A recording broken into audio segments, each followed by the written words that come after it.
வசனம் இப்படியாக சொல்கிறது, அவர் சிறியவனை புழுதியிலிருந்து கோபுரத்தின் மேல் அவனை உயர்த்துகிறவராயிருக்கிறார். ஒருவேளை நான் ஒரு குப்பையா இருக்கிறேனே, நான் ஒரு புழுதியில கிடந்தேனே, நான் தவழ்கிறேனே, என்னை தூக்கிவிட யாரும் இல்லையா, என்னை தூக்கிவிட யாரும் வரமாட்டாங்களா என்று ஒருவேளை நீங்கள் உங்கள் இருதயத்தில் நினைப்பீர்களானா, இதோ நீ என் தாசன் இஸ்ரவேலே, நான் உன்னை என் உள்ளங்கையில் வரைந்திருக்கிறேன், நான் உன்னில் மகிமைப்படுவேன் என்று சொன்னவர் உங்களோடு இருக்கிறார். நீங்க எதற்கும் கவலைப்பட வேண்டாம். அவர் நம்மோடு இருக்கும் பொழுது நாம் ஏன் பயப்படணும், நாம் ஏன் திகையணும்? சகலத்தையும் அவர் பார்த்து கொள்ளுவார். உளையான சேற்றிலே கிடந்த நம்மை உயர்த்துவதற்கு அவர் வல்லமை உள்ளவராயிருக்கிறார். என்னுடன் பாடி, நீர் என்னை தேடி வராதிருந்தார் நான் என்றோ மரித்திருப்பேனே என்று பாடி தேவநாமத்தை நாம் மகிமைப்படுத்துவோம். என்னோடு சேர்ந்து, என்னோடு இணைந்து நீங்கள் பாடல்களை பாடும்படி அன்பாய் கேட்டுக்கொள்கிறேன். தேவ பிரசன்னத்தோடு பாடுவோம்.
நான் தள்ளாடி நடந்தேனே, என்னை தொட்டு தூக்கிவிட நீர் ஓடி வந்தீரே.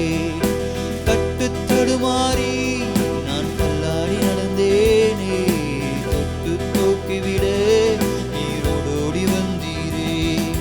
சொத்து சுகமோ தேவையில்லை, சொந்தோ பந்தோ நாடவில்லை, சொத்தோ சுகமோ தேவையில்லை, சொந்தோ பந்தோ நாடவில்லை. என் தேவா, என் ராஜா, உம் கிருபை போதுமே.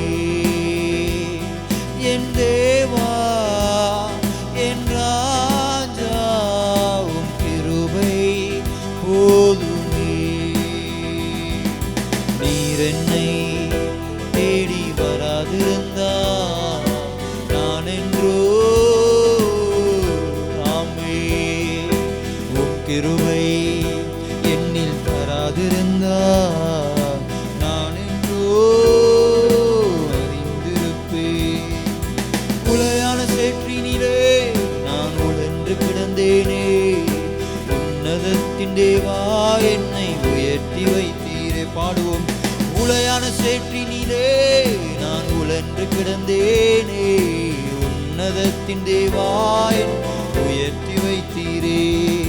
பேரோ புகழோ தேவையில்லை, பெயர் சொல்லி அழைத்தவர் நீர் போதும். பேரோ புகழோ தேவையில்லை, பெயர் சொல்லி அழைத்தவர் நீர் போதும். என் தேவா, என் ராஜா, உம் கிருபை போதுமே. என் தேவா, என் ராஜா, உம் கிருபை போதுமே. தேவா, என் ராஜா, உம் கிருபை போதுமே. பாடுவோம். என் தேவா, என் ராஜா,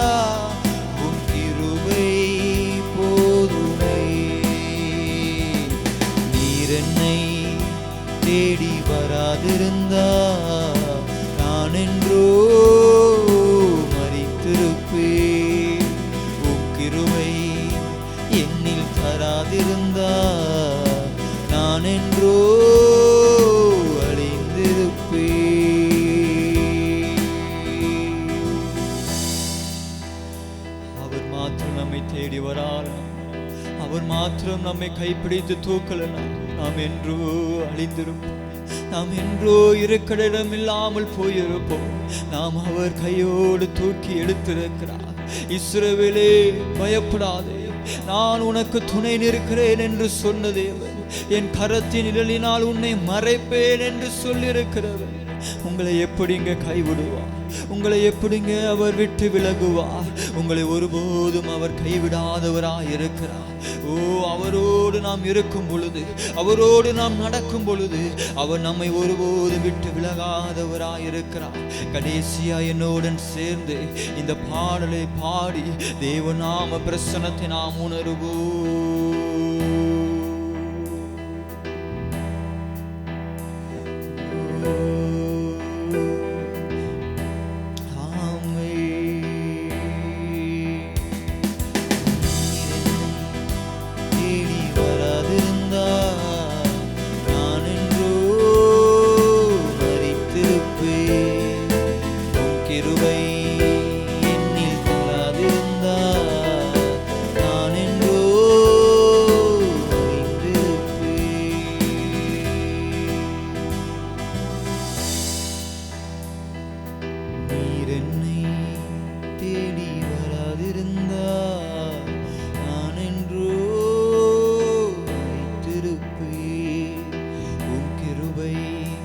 என்னில் தராதிருந்தார்